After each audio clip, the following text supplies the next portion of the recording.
ko to pinopromote para lang po kay Alden Richards, sa mga mamis po na nag-aabang din. Di po ba, wala naman pong pilitan kung gusto niyo pong panoorin ang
Tito Sen at Boss Nick Soto, yung tipong makukuha agad niya yung ibig sabihin o yung pinupunto, di po ba?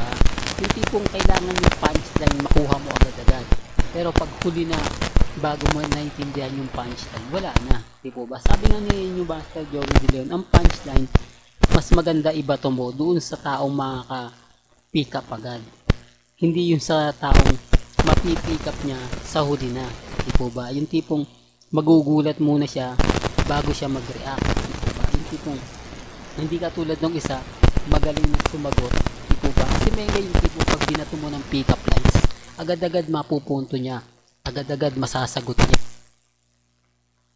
Wally, Paulo, mas siyang pinofocus di po ba?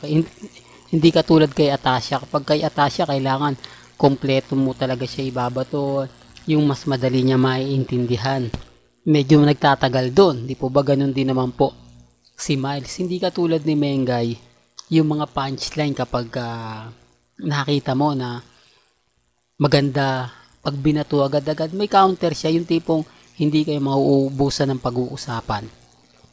Yung tipong yung isa nakanganga na, di po ba? Pero kapag si Mengay talagang sunod-sunod, di po ba? Kaya nga si Paolo, tuwan-tuwa kapag nandyan si Mengay, yung topic nila, di po ba? Tapos babatuin ni Paolo si Mengay, babatuin ni Wally, yung mga punchline na talagang madaling makuha, di po ba? Well, hanggang dito na lang po yung updates natin, ha. Kaya kung gusto nyo pa po ng pinaka-latest at sariwang update, abay tumutok lang po kayo dito